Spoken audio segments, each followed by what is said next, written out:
سب یہاں پر بیٹھے ہوئے عزتیں خرید لیتے اگر عزت بک رہی ہوتی. تو آپ مجھے بتائیں کہ کوئی لائے عمل دے دیں کہ اگلے 5 سال تک یہ مشکل حالات برداشت کر لو یا 10 سال تک برداشت کر لو, تو پھر بھی تسلی ہو کہ ٹھیک ہے میں نہیں رہی تو ٹھیک ہے میرے بچے اس میں رہیں گے. سر آپ نے تو بچوں سے جینے کا حق چھین لیا ان لوگوں نے. 20,000 والا کیا کرے گا؟ اور انصاف کی آپ بات کرتے, میں تو عدالتوں والی انصاف یا اس چیز کی ابھی وہاں تک تو میں گئی نہیں. آپ یہ چیزوں کو دیکھ لیں, یعنی کہ میری اگر آمدن 10 لاکھ روپے مہینہ آتا ہے, میں بھی وہی مرغی خرید رہی ہوں 800 روپے کلو, اور میرا ڈرائیور بچل جس کی 30,000 روپے تنخواہ ہے وہ بھی 800 خرید رہا ہے. وہ دودھ 200 روپے کلو میں بھی لے رہی ہوں, 200 کلو وہ بھی لے رہے ہیں. میں گھر میں اب گروسری نہیں لاتی اس لیے کہ مجھے شرم آتی ہے کہ وہ ڈرائیور باورچی اٹھائے گا تو اس کے دل میں کیا ہوگا کہ یہ تھیلے بھرے آ رہے ہیں اور اس کے گھر میں کھانے کو ہے یا نہیں ہے. 2-2 کلو کی چیز منگوا لیتی ہوں کہ جاؤ بیٹا سامنے سے لے کر آ جاؤ. تو آپ مجھے بتائیں, مطلب تھوڑا سا جینے کا حق دے دے. خدا پاک کو جا کے جواب دینا. یہاں پر آپ آیتیں پڑھاتے ہیں, آیتیں پردہ کر چکی ہیں, آیتیں پردہ کر چکی ہیں. ابھی یہ کہتے ہیں وہ تقریباً یہ ان کو شرم نہیں آتی, رات کے اندھیرے میں پیٹرول کا بم گراتے ہیں, تو وہ بھی ضرور رات کے اندھیرے میں پیٹرول کا بم گراتے ہیں. مجھے تو سمجھ نہیں آ رہی تھی, چشمہ نہیں تھا. میں نے کہا یہ کیا ہو گیا, شاید میں رات کو روئی ہوں, اللہ پاک نے میری دعا سن لی. پتہ چلا وہ پچھلے تھے میسیجز نا, جب وہ یہاں پر بیٹھا کرتے تھے. اب سب کچھ جائز ہے, سب کچھ حلال ہے. یہاں پر بہت ترکی ہمارے بھائی ہیں, اور شکر الحمدللہ شام کا نام بھی لیا, کیونکہ پہلے 1 ہفتہ تو اس بیچارے کا نام ہی نہیں تھا. پھر جب انٹرنیشنل میڈیا نے ڈالنا شروع کیا تو ہم نے بھی شام بولنا شروع کر دیا. وہاں پر اللہ پاک ان کی مدد کرے گا, اور وہ ریاست ماں جیسی ہے, ان کے حکمران ہمارے جیسے نہیں ہیں. ان کے لیے وہ کھڑے ہیں.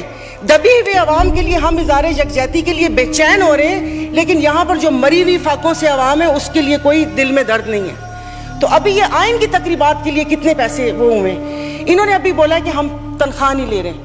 1,80,000 سے کیا تو, لیکن باقی جو چیزیں ہیں وہ, یہ جو گاڑیاں, یہ فیول کارڈ, ان کی تام جھام, ان سب پہ کتنا پیسہ خرچ ہوتا ہے.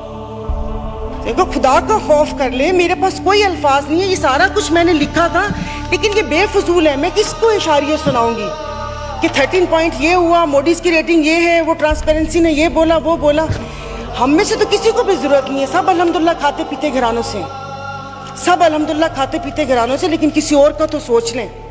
تو یہ یہاں پر پلیز, مطلب اب تقریباً سال ہونے والا ہے, آپ بھی کہتے رہے لیکن یہاں پر آنے کی توفیق نہیں ہوئی. میں کچھ لوگوں کا, آپ لوگوں کو دلچسپی ہوگی, آپ یقین نہیں کریں, مجھے اس آڈیو لیک سے پی ٹی آئی کیا کر رہی ہے کیا نہیں کر رہی ہے مجھے کوئی دلچسپی نہیں ہے. سب جائیں بھاڑ میں, لوگ عوام مر رہی ہے, آپ اس کو دیکھیے. میرے پاس تو کوئی ظاہر ہے وہ اتنے نہ اشاریے ہیں, نہ میں نے معاشیات اتنی پڑھی ہوئی ہے. کالج نہیں تھا وہ, ایسے ہی وہ کالج تھا, سائنس کالج نہیں تھا, آرٹس کالج تھا, سمجھ بھی نہیں آتی تھی. معاشیات ایگزام تھا, 30 نمبر تھے, 3 گریس مارک ملے تھے, 33 نمبر ہیں معاشیات کے. اور ایک ہی یاد ہے کہ انسان معاشی جانور ہے, لیکن گھر کا کچن چلاتی ہوں, گھریلو عورت ہوں, تو مجھے پتا ہے کہ یہ سب آئی ایم سوری, یہ سب بکواس ہے یہ جو بتا رہے ہیں. اس سے یہ ہوگا, اس سے وہ ہوگا, اس سے یہ ہوگا, اس سے وہ ہوگا.